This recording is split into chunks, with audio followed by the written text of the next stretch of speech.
Eh bien, bonjour à toutes et tous. Merci beaucoup à Oliviane pour cette introduction très stimulante. Et merci donc à Olivier et Amélie Bonnet pour l'organisation de ce très beau colloque et leur persévérance pour le maintenir en dépit des circonstances.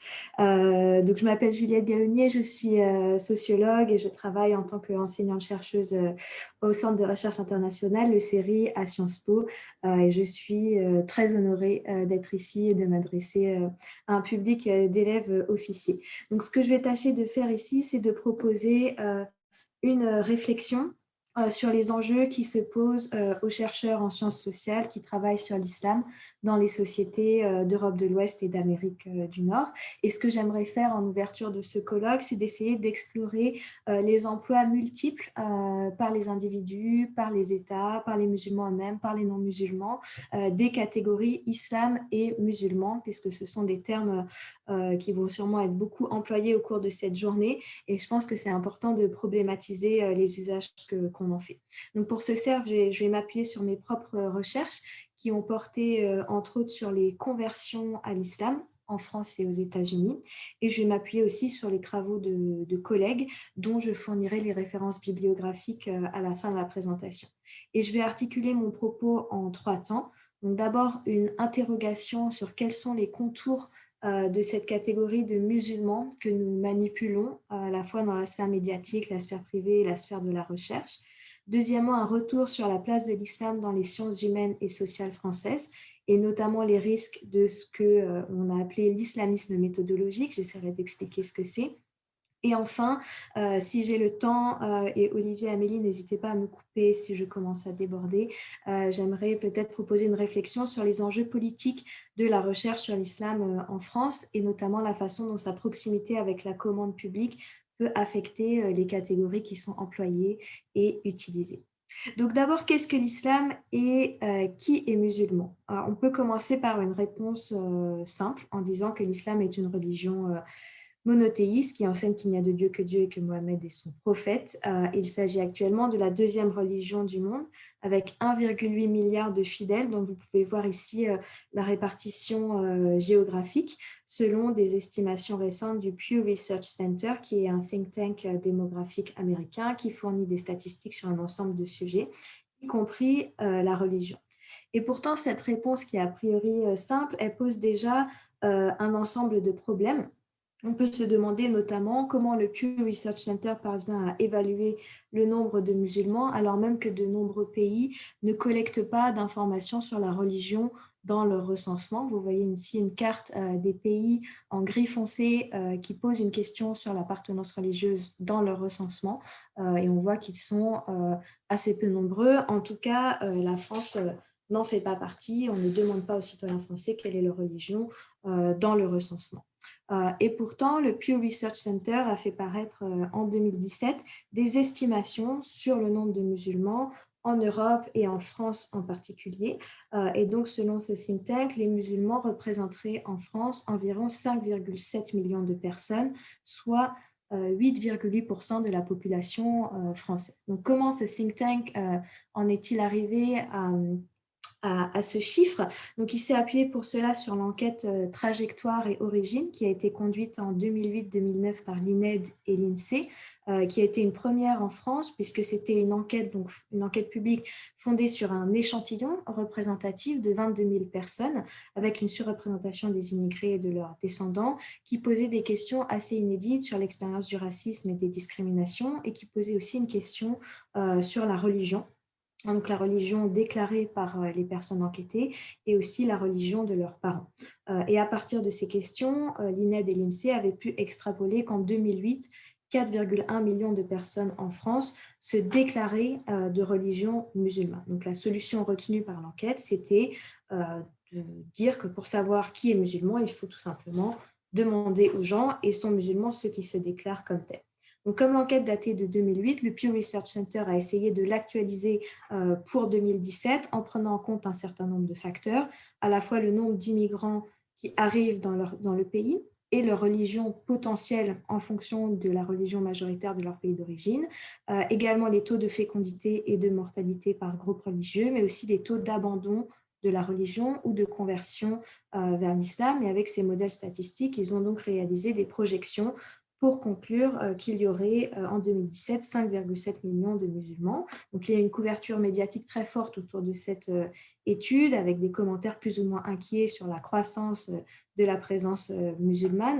Le problème, c'est que ces estimations sont plus ou moins fiables et notamment, elles ne prennent pas toujours en compte les reconfigurations religieuses qui ont lieu au sein des familles, puisque l'enquête Trajectoire et Origine a notamment montré que les enfants qui ont deux parents immigrés musulmans, 9% de ces enfants se disent sans religion. Donc, il y a seulement 9% des enfants dont les deux parents sont musulmans qui ne s'identifient plus à l'islam. Mais cette proportion augmente énormément lorsque l'un des parents est chrétien ou athée. Donc, dans les couples mixtes religieusement, il y a à l'inverse 51% des enfants qui ne s'identifient plus comme musulmans. Et comme on sait que les couples mixtes religieusement augmentent beaucoup, on peut en fait envisager une moindre identification à l'islam parmi certains enfants de couples mixtes. Donc, il est fort probable que ce chiffre de 8,8% soit légèrement surestimé. Et pourtant, c'est une enquête statistique fondée et cette surestimation est très minime par rapport à la perception que les Français ont du nombre de musulmans sur le territoire. Donc en 2016, il y a une autre enquête qui a été menée cette fois par un institut de sondage qui a posé la même question à plus de 2000 personnes dans 40 pays. Et cette question était, sur 100 personnes, combien estimez-vous qu'elles sont musulmanes dans votre pays? Donc vous voyez en orange la perception par les personnes qui ont répondu et en gris la réalité. Et on voit que les Français estiment que les musulmans représenteraient 31% de la population, alors que le chiffre est plutôt davantage proche de 8%, donc c'est-à-dire 4 fois moins. Donc il y a vraiment parmi les citoyens français ordinaires une perception très exagérée de la présence musulmane dans le pays. Qui est important d'étudier. On voit la même chose aux États-Unis où les Américains estiment que les musulmans représentent plus de 15% de la population, alors qu'en réalité, les musulmans américains représentent moins de 1% de la population américaine totale. Donc une perception exagérée de cette présence démographique et beaucoup de fantasmes autour des chiffres. En tout cas, il semble que la stratégie adoptée par l'enquête Trajectoire et Origine était intéressante. Donc l'idée que si on veut savoir qui est musulman, il suffit de demander aux intéressés. Mais de nouveau, les choses ne sont pas si simples que ça, car toutes les personnes qui s'identifient comme musulmanes n'ont pas forcément la même compréhension de ce que c'est qu'être musulman. Et pour mieux illustrer cette question, j'aimerais partager un récit personnel que j'ai collecté dans le cadre de ma thèse sur les conversions à l'islam en France et aux États-Unis. Donc pour cette thèse, j'ai réalisé plus de 80 entretiens biographiques avec des personnes converties à l'islam, 42 en France, 40 aux États-Unis, aussi bien des hommes que des femmes. Et parmi elles, il y avait Emad, donc, qui est un Américain de 35 ans, d'origine cambodgienne, professeur dans une business school. Emad est arrivé sur le sol américain avec sa mère dans les années 80, alors qu'il était encore bébé. Donc, ils sont venus après avoir tous les deux survécu au génocide cambodgien dans lequel son père, son frère aîné et une large partie de sa famille ont été assassinés. Donc, il arrive aux États-Unis, il grandit dans un quartier désavantagé de New York. Adolescent, il se passionne pour la musique hip-hop et c'est à travers cette musique, notamment des groupes afro-américains qui ont une longue tradition de conversion à l'islam depuis le début du XXe siècle, c'est à travers cette musique qu'il découvre l'islam et désireux de remettre de l'ordre dans sa vie, il décide de se convertir à l'islam. Donc, il prend cette décision et ensuite, il rentre chez lui pour annoncer à sa mère la nouvelle. Et donc, il raconte, c'est en anglais, mais je vais traduire, il dit: ce jour-là, je suis rentrée chez moi et j'ai dit à ma mère, maman, je suis musulman maintenant. Et elle était un peu perdue, elle m'a demandé, mais de quoi tu parles? Qu'est-ce que tu veux dire par être musulman? Donc, je lui ai expliqué ce que c'était l'islam, ce qu'était un musulman. Et elle m'a dit: ah d'accord, et nous sommes déjà musulmans. Donc là, Emad est un peu perdu par cette réponse que lui fait sa mère. Et en fait, sa mère commence à lui raconter l'histoire de leur famille, notamment le fait qu'au Cambodge, ils étaient issus d'un groupe ethnique musulman, que l'un de ses oncles s'appelait Youssouf, qu'un de ses cousins s'appelait Mohamed, que ses ancêtres venaient d'Indonésie et de Malaisie. Mais qu'en arrivant aux États-Unis, sa mère a été accueillie par des organisations de bienfaisance chrétienne et a toujours pensé que le christianisme faisait partie du mode de vie américain. Elle allait à l'église, elle a inscrit ses enfants à l'école catholique, etc., etc. Emad n'en revenait pas. Il se disait incroyable, me voilà à me convertir à l'islam en ne sachant pas qu'en fait j'avais toujours été musulman. Donc cette histoire, elle est assez extraordinaire, mais elle pose en fait une question cruciale. Qu'est-ce que c'est qu'être musulman et quels sont les contours de cette catégorie de musulmans? Est-ce qu'il s'agit d'une religion, d'une culture, d'une ethnicité? Ces questions ne sont pas du tout simples et on voit que Emad et sa mère apportent des réponses différentes à cette question de qui est musulman. D'ailleurs, Emad, il dit I am Muslim, je suis musulman, indiquant qu'il s'agit pour lui d'un choix personnel qui relève de la foi et du religieux et qui doit s'accompagner de croyances et de pratiques, alors que sa mère dit We are Muslims, nous sommes musulmans, indiquant qu'il s'agit plutôt pour elle d'une affiliation collective qui est davantage liée à l'ethnicité en tant que démarcation de frontières entre les groupes, sans que cette démarcation s'accompagne nécessairement d'une orientation théologique particulière ou encore moins de pratique. Donc une première différence. J'aimerais poursuivre peut-être avec un deuxième récit qui est cette fois tiré de mon enquête en France et il concerne Jérémy qui est un assistant d'éducation de 24 ans, originaire de l'Est de la France, issu d'une famille de gauche très anticléricale, qui s'est beaucoup impliqué dans la cause palestinienne, qui a été militant dans cette cause et qui a rencontré l'islam par ce biais et qui a finalement décidé de se convertir. Et ces discussions qu'il a avec ses amis musulmans d'origine maghrébine notamment, aussi militants de la cause palestinienne, sont aussi assez instructives sur les différentes significations qui tournent autour de cette appellation de musulman. Donc Jérémy dit que quand il allait discuter avec des frères et des sœurs, en tant que converti, il mettait tout le temps en avant l'islam pour essayer de me donner une crédibilité. Puis il dit, mais je me suis trop souvent repris dans la gueule, tu es peut-être musulman, mais tu restes blanc et tu t'appelles Jérémy. Tu n'es pas arabe, donc tu ne peux pas comprendre le racisme, ce qu'on subit. Une amie m'a dit, t'as beau être converti Jérémy, tu subiras toujours moins l'islamophobie qu'un frère qui s'appelle Mohamed. Donc ces débats et ces conversations entre Jérémy et ses amis d'origine maghrébine nous renseignent aussi sur les usages de cette catégorie de musulmans, puisque pour Jérémy, l'islam c'est une foi, c'est une religion qu'il a librement choisi d'embrasser et qu'il tâche de pratiquer au quotidien avec sincérité et assiduité. Mais Jérémy n'est pas visiblement musulman, entre guillemets, au sens où il ne porte pas de marqueurs distinctifs qui signaleraient son appartenance à l'islam. Il n'est pas discriminé en tant que musulman au quotidien.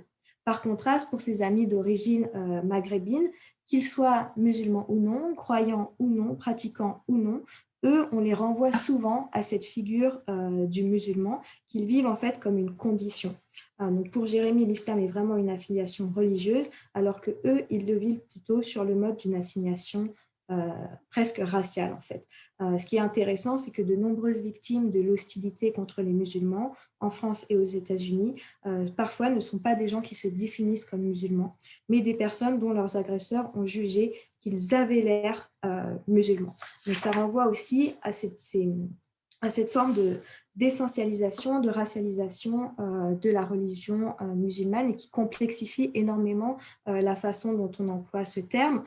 Pour prendre un autre exemple dans cette ligne, après les attentats de 2012 commis par Mohamed Merah contre une école juive et des militaires, Nicolas Sarkozy avait qualifié les 3 militaires assassinés, Imad Ibn Ziaten, Abel Chenouf et Mohamed Legouad, que leur mémoire soit honorée, il les avait qualifiés de musulmans, en tout cas d'apparence. Donc, il avait inauguré cette catégorie de musulmans d'apparence, qui est très surprenant, en raison sans doute de la consonance nord-africaine de leur prénom. Or, si Imad et Mohamed s'identifiaient bien comme musulmans, le 3e militaire assassiné, Abel Chenouf, lui, était un catholique pratiquant.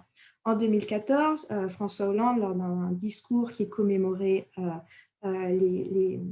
les victimes de Mohamed Merah, a dit que Mohamed Merah avait assassiné 4 juifs et 3 musulmans, tous français. et le père de Abel Chénouf à cette époque-là, Albert Chénouf, avait protesté en disant qu'il s'agissait là d'un mépris total et que son fils était en réalité un catholique pratiquant. Il avait rajouté que bien sûr être musulman n'est pas une terme, mais qu'en l'occurrence, son fils ne l'était pas. Donc j'utilise tous ces exemples pour vous montrer en fait les glissements sémantiques qui ont parfois lieu lorsqu'on parle de musulmans. Et dans le langage courant, le langage médiatique, on voit qu'ils ne sont pas toujours employés pour renvoyer à une religion.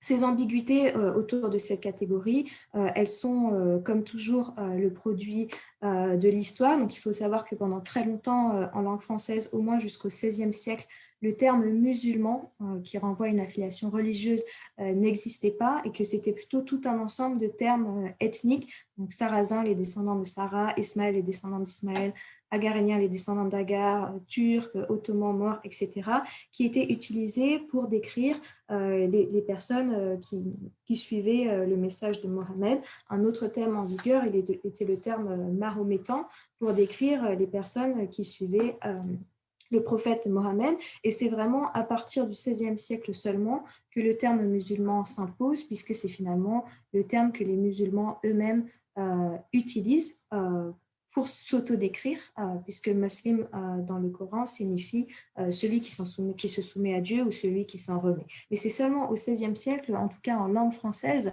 que le terme de musulman, qui renvoie à une appartenance confessionnelle, est utilisé. Et encore, ce terme va connaître au cours de l'histoire beaucoup de modifications, notamment à la faveur de la période coloniale, puisque au moment où la France colonise notamment l'Algérie à partir de 1830, elle utilise le terme de musulman pour décrire les personnes colonisées.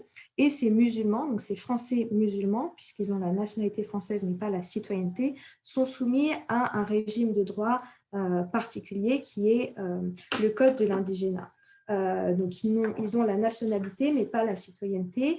Et certains peuvent demander d'être naturalisés pour avoir accès à la pleine citoyenneté française. Et cela implique notamment de renoncer à son statut personnel de musulman. Et donc, à cette époque, il y a des cas assez intéressants de personnes colonisées, donc des Algériens musulmans, qui décident de se convertir au catholicisme pour renoncer donc à leur statut personnel de musulmans et accéder ainsi pleinement à la citoyenneté française.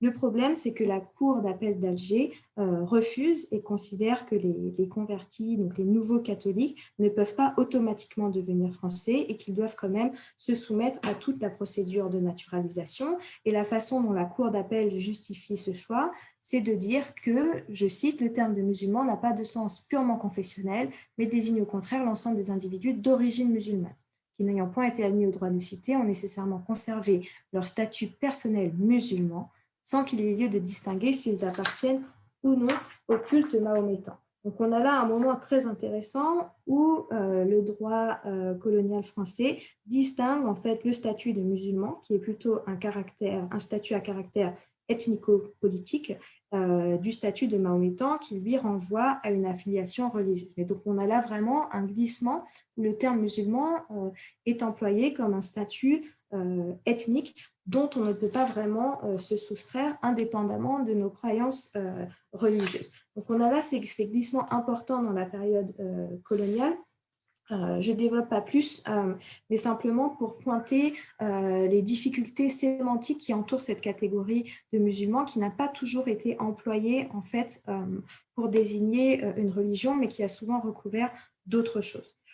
Parallèlement, à partir du 19e siècle, mais surtout au cours du 20e siècle, les musulmans eux-mêmes développent de nouvelles façons de s'auto-définir, notamment à la faveur de mouvements de réforme que l'on peut qualifier de renouveau islamique et qui se caractérisent par une quête de l'authenticité islamique qui notamment mettent de plus en plus en doute et en question la notion de culture musulmane et invitent tous les musulmans à agir en fonction des prescriptions attribuées à l'islam et à se comporter véritablement islamiquement. Ces courants musulmans très divers opposent notamment la coutume au savoir religieux et s'engagent vraiment dans une démarche de retour aux sources scripturaires de l'islam. Donc ces mouvements cherchent à se défaire des traditions, des pratiques et des normes culturelles qu'ils jugent non conformes à l'islam, pour au contraire suivre un islam qu'ils estiment fidèle à la tradition. Donc, ces mouvements cherchent vraiment à séparer la culture de la religion et ils initient un processus de confessionnalisation de l'islam qui devient donc l'islam perçu uniquement comme une foi, une appartenance confessionnelle fondée sur des croyances, des pratiques qui doivent être choisies et pratiquées avec assiduité. Donc tous ces éléments que j'ai présentés très rapidement montrent que l'islam et la catégorie de musulmans peut être soumise à de multiples processus, donc un processus de confessionnalisation qu'on voit très bien dans les mouvements du renouveau islamique qui invitent vraiment les musulmans à s'investir religieusement et à faire de la religion le seul facteur d'identification qui compte. Mais il y a aussi des processus d'ethnicisation, où l'islam renvoie plutôt à des origines partagées, un socle culturel commun, des ancêtres, et enfin un processus de racialisation qui là est beaucoup plus violent et s'appuie sur des marqueurs physiques ou une généalogie supposée pour stigmatiser ou discriminer des gens qui parfois ne s'identifient pas eux-mêmes comme musulmans. Donc, toutes ces significations montrent l'usage fluctuant de musulmans comme catégorie de pratique. Mais bien sûr, l'islam n'est pas qu'une catégorie de pratique, c'est aussi une catégorie d'analyse pour les chercheurs en sciences sociales qui doivent en fait gérer cette multiplicité d'usages. Donc, j'en viens maintenant à mon deuxième point et n'hésitez pas à me dire d'accélérer, Olivier et Amélie, si vous voyez que je dépasse le temps. Donc, il faut savoir que l'islam en France et en Europe a longtemps été un parent pauvre des sciences sociales et ce, jusqu'à la fin des années 80, je dirais. Donc, dans la sociologie et l'anthropologie qui portaient sur la France, on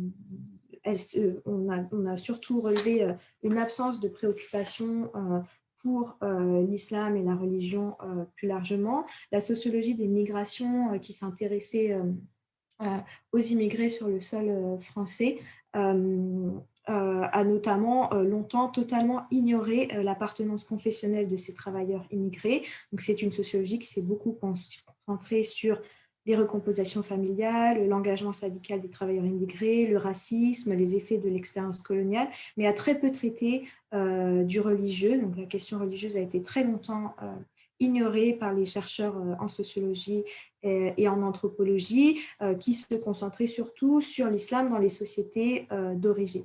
De même, les islamologues ont accordé assez peu d'importance à l'islam européen, l'islam tel qu'il se déployait sur le sol français, et c'est la même chose pour les historiens qui ont eu beaucoup de peine jusqu'à récemment à donner une place à l'islam européen. On a parlé à un moment de faille historiographique. Et en fait, la grande majorité des travaux sur l'islam en France sont principalement venus de la science politique, avec des chercheurs issus des aires culturelles, donc surtout spécialistes du monde arabe et du Moyen-Orient, donc des spécialistes des sociétés arabo-musulmanes comme Rémi Levaux, Gilles Kepel, Bruno Etienne, encore Olivier Roy, qui ont commencé à s'intéresser à l'islam en France à partir de la seconde moitié des années 80 et notamment en raison de leur intérêt pour l'islamisme, c'est-à-dire des mouvements qui voyaient explicitement l'islam comme une idéologie politique. Donc c'est vraiment à partir des années 80 que l'on commence à s'intéresser à l'islam en France et ça vient principalement de politologues. Et les choses s'accélèrent bien sûr depuis les années 90 où là le fait musulman se banalise et devient un objet de recherche absolument central. Donc, il existe désormais des travaux extrêmement riches en sociologie, en anthropologie, en histoire, en sciences politiques sur le fait musulman en Europe et en France. Et l'islam est même rapidement devenu un objet incontournable des sciences sociales françaises et européennes. Et donc, dans un article qui date de 2013, le sociologue américain Rogers Brubaker s'interroge en fait sur cette nouvelle centralité. Et pour lui, il doit rappeler que la catégorie de musulmans ne doit pas simplement être un outil de l'analyse pour les chercheurs, mais doit aussi faire l'objet d'analyse. Et il rappelle dans cet article que des populations qui jusqu'alors étaient désignées par des catégories nationales, ethniques, socio-économiques ou légales, on parlait d'Algériens, de Maghrébins, de travailleurs migrants, d'étrangers, sont de plus en plus désignées en termes religieux. Donc ça, c'est dû à la fois à des changements dans la façon dont ces populations immigrées et en particulier leurs enfants s'identifient, puisqu'ils ont beaucoup investi le référent religieux comme une catégorie plus positive d'identification, à la faveur notamment de ces mouvements du renouveau islamique qui mettent l'accent sur la religion comme source principale d'identité, mais c'est aussi dû à des changements dans la façon dont on identifie ces populations et on met de plus en plus l'accent sur leur appartenance religieuse et les chercheurs eux-mêmes font partie de ce phénomène à la faveur de travaux de plus en plus nombreux sur la question de l'islam.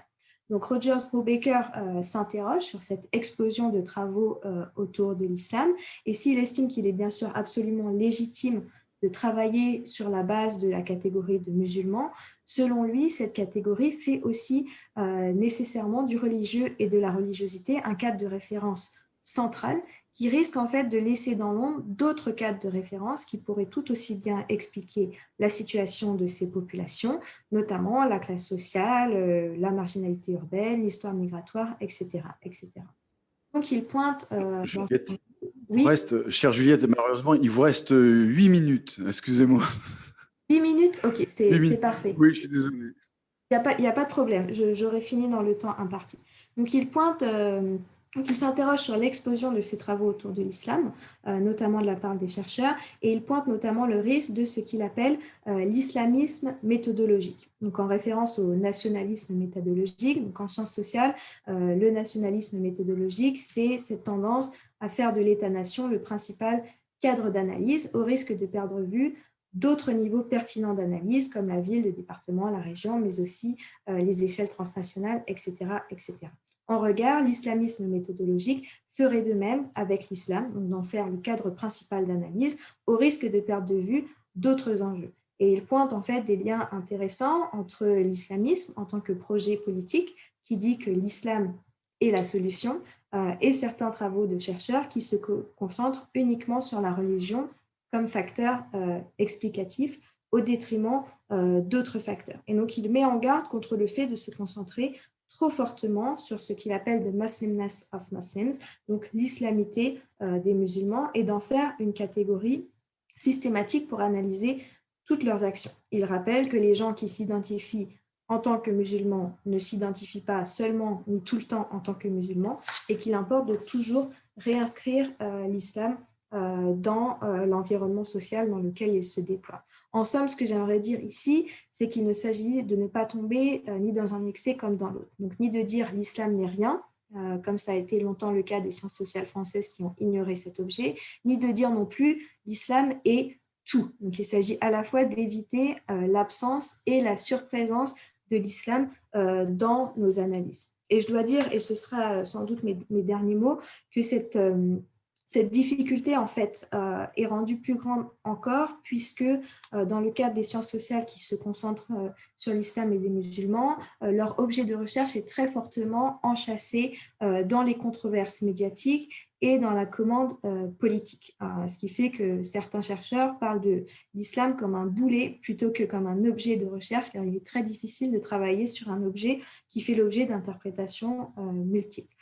Et notamment lorsqu'il y a des liens très forts entre politique et recherche. Donc ces liens ne sont absolument pas nouveaux. Il y a une très longue tradition d'intimité entre les études sur l'islam et la commande politique. D'ailleurs, très tôt, la politique musulmane de la France, dans la période coloniale notamment, a fait appel aux lumières des savants, ce qui a fait dire à l'historien Henri Laurence, point de politique musulmane sans sciences sociales du monde musulman, et de nombreux chercheurs étaient impliqués dans des commissions, des institutions d'État, dont la mission première était de fournir à l'administration coloniale des ressources intellectuelles pour mieux comprendre les populations qu'elle gérait. Donc, ce sont des liens très anciens.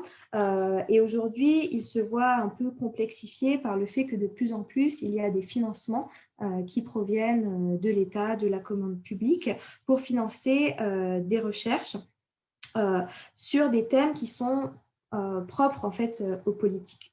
Depuis les attentats de 2015, on assiste notamment à la mise à l'agenda de la recherche de nouvelles catégories d'analyse qui sont en fait impulsées par le politique, qui ne sont pas nécessairement des catégories d'analyse scientifiques, mais qui viennent plutôt du champ de l'expertise et de la commande publique, comme la notion de radicalisation dont Olivier Anne n'a pas parlé dans son introduction, mais sans doute à dessein, et qui fait que les chercheurs en fait doivent répondre à ces appels à projets et utiliser des concepts comme celui de radicalisation qui peuvent être très difficiles en fait à opérationnaliser puisque précisément ce sont des concepts mouvants, pas très bien définis, qui peuvent renvoyer à énormément de choses et qu'il est très dur de les utiliser sur le terrain, surtout que cette notion de radicalisation qu'on emploie beaucoup a tendance à renvoyer beaucoup à des notions théologiques ou psychologiques et a du mal en fait à prendre en compte d'autres facteurs qui sont les facteurs environnementaux, sociaux et politiques pour expliquer des trajectoires de violence.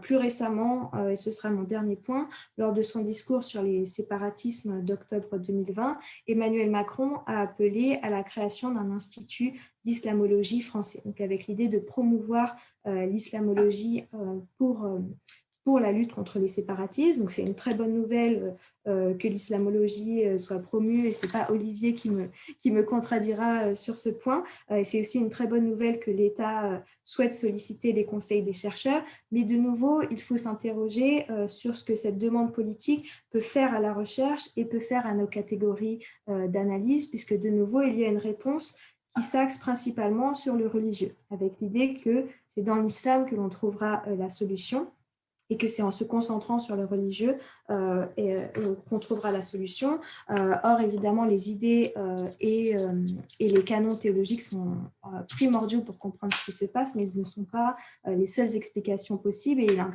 il importe toujours de resituer ces objets dans le social en prenant en compte la classe sociale, les trajectoires migratoires, etc., etc., etc. Donc, il me semble que l'un des principaux enjeux pour nous aujourd'hui, c'est de toujours s'interroger de façon approfondie sur les catégories qu'on emploie, la catégorie islam, la catégorie musulman et la catégorie islamisme qui va faire l'objet de ce colloque, et donc de toujours essayer d'en faire un objet de l'analyse plutôt qu'un simple outil. Je vais m'arrêter là pour des raisons de temps et je suis disponible pour répondre à des questions si vous en avez. Merci beaucoup de votre attention. Juliette, merci beaucoup Juliette pour votre intervention. On a deux questions pour vous, mais je vais juste rajouter un point pour abonder dans votre sens.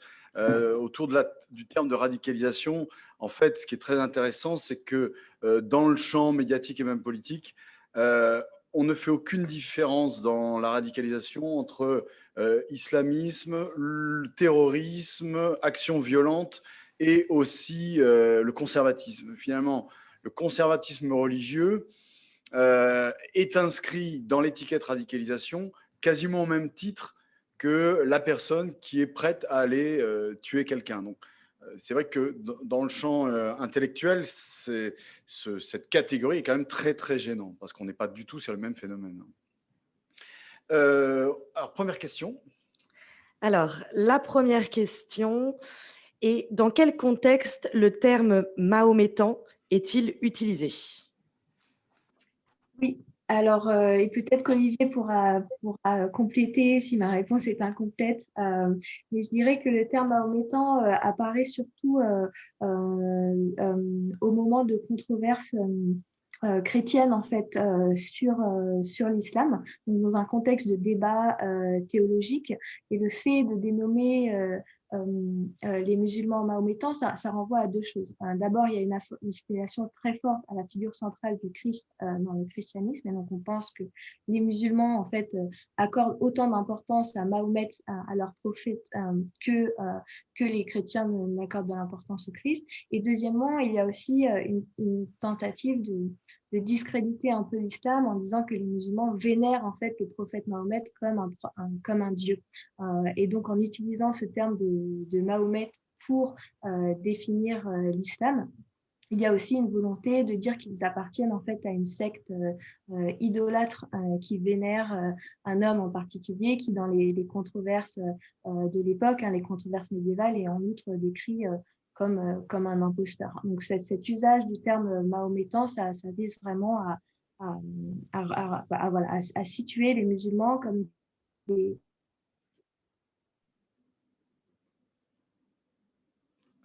Une coupure. Et je vais rajouter, pour abonder dans le sens de Juliette, que c'est une expression typique pour les formes d'hérésie.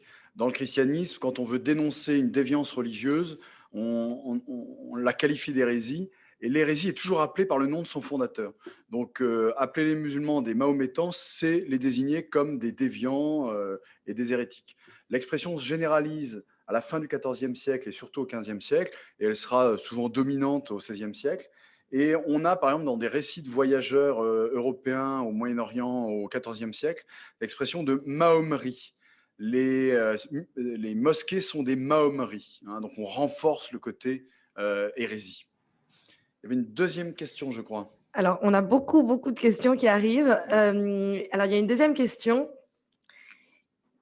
Donc, est-ce la raison pour laquelle la France refuse de faire des sondages religieux ou peur des stigmatisations et des mauvaises utilisations des chiffres? Oui, donc la France ne recense plus... vous m'entendez bien? Oui. Oui. J'ai un petit problème de connexion. OK. La France ne recense plus la religion depuis la Troisième République, hein. Le dernier recensement qui posait des questions sur le religieux date, je crois, de 1872. Et depuis, on n'a plus posé cette question, notamment parce qu'il a été estimé que l'État n'avait pas besoin de ce type d'informations, en particulier à la faveur de la loi de 1905 de séparation des églises et de l'État. Il a été estimé qu'il n'était plus... nécessaire pour l'État de collecter des informations à raison de la religion. Et vous savez que l'État français ne distingue pas ses citoyens ni en fonction de la race, de l'ethnicité ou du religieux. Donc, on n'a pas d'informations, mais bien sûr, on peut avoir des informations à partir d'enquêtes localisées ou d'enquêtes par sondage. C'est juste qu'on n'a pas d'informations par recensement au niveau national. D'ailleurs, les États-Unis, et c'est un cas intéressant aussi, qui, eux, par contre, dans leur recensement, collectent des informations très détaillées sur des catégories ethniques et raciales, mais ne collectent aucune information sur la religion, parce qu'il y a un risque dans le contexte américain, selon les lois américaines, que l'État empiète sur la liberté religieuse des individus s'il connaît trop d'informations sur eux. Donc, pas d'informations au niveau du recensement, mais on peut en avoir à partir d'enquêtes localisées, donc comme l'enquête trajectoire et origine. Mais à chaque fois, il faut faire une demande auprès de la CNIL et notamment auprès du comité du secret statistique qui valide ou non l'opportunité de poser une question sur la religion. Donc, c'est des choses extrêmement encadrées pour préserver en fait la vie privée des individus et ne pas collecter d'informations qui ne seraient pas nécessaires. Alors, on a une autre question. Y a-t-il des espaces ou des travaux pouvant aider les mosquées, notamment les imams, à disposer d'un argumentaire ou d'une méthodologie d'analyse critique qui permet de donner à la jeunesse un moyen de se construire une identité apaisée? Oui, alors de nouveau, les chercheurs sont assez mauvais à la fois faire des recommandations de politique publique ou faire des recommandations sur ce qui devrait être fait. On n'est pas très bon à ça et je pense qu'on est meilleur quand on se cantonne à notre rôle d'analyse. Mais il y a des travaux intéressants, notamment, je pense, aux travaux de Julien Talpin et de son équipe qui ont publié un ouvrage qui s'appelle «L'islam dans la cité», qui montre comment des jeunes citoyens français peuvent utiliser l'islam et le référent religieux pour s'engager pleinement dans la citoyenneté. Donc, contrairement à des analyses qui disent que l'islam pourrait être un instrument de repli sur soi, de communautarisme, etc. À l'inverse, c'est un ouvrage qui montre des façons très positives de s'engager en tant que musulman et qui permettent en fait aux jeunes Français d'exprimer pleinement leur citoyenneté de façon positive en utilisant le religieux. Donc, je renvoie aux travaux de Julien Talpin, Talpin, et de toutes ses équipes. Alors, il y a encore beaucoup de questions et on va les mettre de côté, non pas pour les balayer d'un revers de main, mais on les reprendra tout à l'heure parce que pour pas trop prendre sur le temps des autres intervenants. Donc, vos questions vont être abordées et si on n'arrive pas à les aborder, on les transférera à Juliette. Mais j'espère que Juliette va rester encore un peu avec nous et on essaiera de glisser certaines de vos questions au fur et à mesure quand on aura un petit créneau.